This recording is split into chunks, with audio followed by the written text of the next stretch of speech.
విద్యుత్ రంగంలో ఉన్నటువంటి కాంట్రాక్ట్ వ్యవస్థలు కూడా రద్దు చేసేసి అందరినీ రెగ్యులరైజ్ చేయాలనే డిమాండ్ కూడా మన ఎన్సీసీఓ తీసుకొని పోరాడుతూ ఉంది.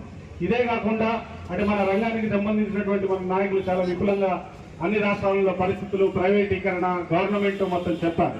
దీనికి తోడు ఈరోజు ముఖ్యమైన డిమాండ్ ఏంటంటే లేబర్ కోడ్లు, 4 లేబర్ కోడ్లు కేంద్ర ప్రభుత్వం తీసుకొస్తా ఉన్నది. అంటే గతంలో ఉన్నటువంటి లేబర్ కోడ్లు దాదాపు 29-30 లేబర్ కోడ్ల కింద వందలాది హక్కులు మన కార్మికుల పట్ల మనకు రక్షణగా ఉండేటువంటి హక్కులు ఈ రోజు ఈ 4 లేబర్ కోడ్ల ద్వారా అవి అమాంతం మాయమయ్యే పరిస్థితి ఉన్నది. అయితే ఇప్పుడే ఈ లేబర్ కోడ్లు తేవడానికి గల కారణం ఏంటో కూడా మనం ఆలోచించాలి. ఈ విద్యుత్ ప్రైవేటీకరణకు, ఈ లేబర్ కోడ్లకు, ఇతర కేంద్ర ప్రభుత్వ రంగ సంస్థల ప్రైవేటీకరణకు ఈ లేబర్ కోడ్లకు ఒక సంబంధం ఉన్నది. రేపు పొద్దున ఈ భారతదేశంలో ఉన్నటువంటి రాష్ట్ర ప్రభుత్వ రంగ సంస్థలు, కేంద్ర ప్రభుత్వ రంగ సంస్థలు ఒకవేళ ప్రైవేటీకరిస్తే ఈ లేబర్ కోడ్లను ఇదే విధంగా ఉంచితే భారతదేశంలో ఉన్నటువంటి కోట్ల ఉద్యోగులు రేపు ప్రభుత్వాల పైన గట్టిగా కోట్లాడతాయి, ఈ వ్యవస్థను స్తంభింపజేస్తాయి. కాబట్టే ఈ లేబర్ కోడ్లు, 4 లేబర్ కోడ్లు తెచ్చి వీళ్ళని స్ట్రైకింగ్ అంటే పోరాడే హక్కు, సమ్మె చేసే హక్కును హరించడానికే ఈ 4 లేబర్ కోడ్లు తీసుకొచ్చి డైరెక్ట్ గా ప్రైవేటు పెట్టుబడిదారులకు దాసోహం అనడానికి లేబర్ కోడ్లను తీసుకొని వచ్చారనేది మనం అందరం గ్రహించాలి. మనం అందరం అనుకుంటున్నాం ఇక 2006 వస్తే పిఆర్సీ వస్తుందని.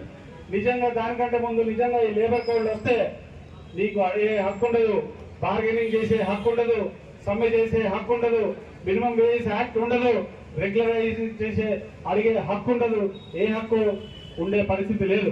ఇంకొకటి ముఖ్యమైనది, మనం ఈ రోజు ఉన్నంతలో లిమిటెడ్ గా డీసెంట్రలైజ్ చేసినా కూడా ఇంతమంది ఇక్కడ వచ్చామంటే ఇందులో దాదాపు 20 సంఘాలు అన్ని కలిసి అసోసియేషన్లు 20-30 మంది ఉన్నాం.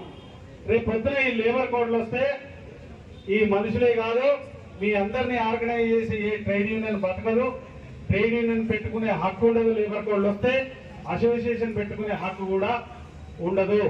అసలు ఈ యాజమాన్యాన్ని వాట్ ఈస్ దిస్ అని అడిగే ప్రైమరీ హక్కు కూడా మనం కోల్పోతా ఉన్నాం. కాబట్టి ఈ రోజు దేశవ్యాప్తంగా ప్రైవేటీకరణకు వ్యతిరేకంగా, అదేవిధంగా లేబర్ కోడ్లకు వ్యతిరేకంగా మనం పోరాడుతా ఉన్నాం. మన నాయకులు చెప్పినట్టు చండీగఢ్ రాష్ట్రంలో మన భారతదేశంలోనే అతి చిన్నదైనటువంటి విద్యుత్ సంస్థ, అదేవిధంగా ఆ సంస్థ not a board, not a corporation, it is purely under the government department. వాళ్లకు మొత్తం సెంట్రల్ పే కమిషన్ వచ్చేటువంటి జీతాలు సెంట్రల్ పే కమిషన్ ద్వారా వాళ్ళకి జీతాలు అమలు అవుతా ఉన్నాయి.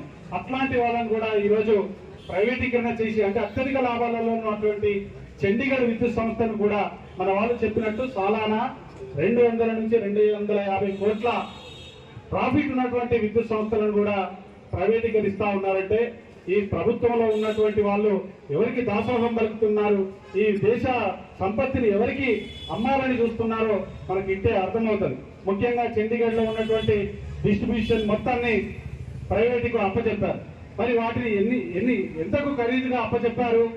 దాదాపు 860 కోట్లకు మాత్రమే యావత్ చండీగఢ్ డిస్ట్రిబ్యూషన్ అప్పచెప్పారు. అయితే మన ఎన్సీసీ వాళ్ళు, మన నాయకులంతా అక్కడ అసలు చండీగఢ్ లో ఉన్నటువంటి మన ఎలక్ట్రిసిటీ అసెట్స్ ఎంత అని మన సెల్ఫ్ ఆడిట్ చేశారు. మన వాళ్ళు అక్కడ ఆడిటర్ జనరల్ కి దీన్ని ఆడిట్ చేయండి, ఇంత చౌకగా అమ్మద్దు, దీన్ని ఆడిట్ జనరల్ కి లెటర్ ఇచ్చి జనరల్ ఆడిట్ చేయమంటే చేయలేదు. మన వాళ్ళే దీన్ని ఆడిట్ చేస్తే 1000 కోట్ల ఆస్తుల విలువ గలటువంటి చండీగఢ్ విద్యుత్ ఆస్తులను చౌకగా ఓన్లీ 860 కోట్ల చిల్లరికి అమ్మజూపారు. కాబట్టి వీటన్నిటిని రాబోయే రోజుల్లో మనందరం గట్టిగా నిలబడి పోరాడాలి. ఇక్కడ మనకేదో కాంగ్రెస్ ఉంది లేదా టీఆర్ఎస్ ఉంది, వీళ్ళంతా ప్రైవేటీకరణ వ్యతిరేకం అనుకుంటే మనం తప్పులో కాలేసినట్టే. వీళ్ళందరినీ రేపు రాబోయే రోజుల్లో నడిపించేది మొత్తం ప్రైవేట్ సెక్టార్, ప్రైవేట్ పెట్టుబడిదారులే నడిపిస్తారు. కాబట్టి మనం అందరం అప్రమత్తంగా ఉండి మనం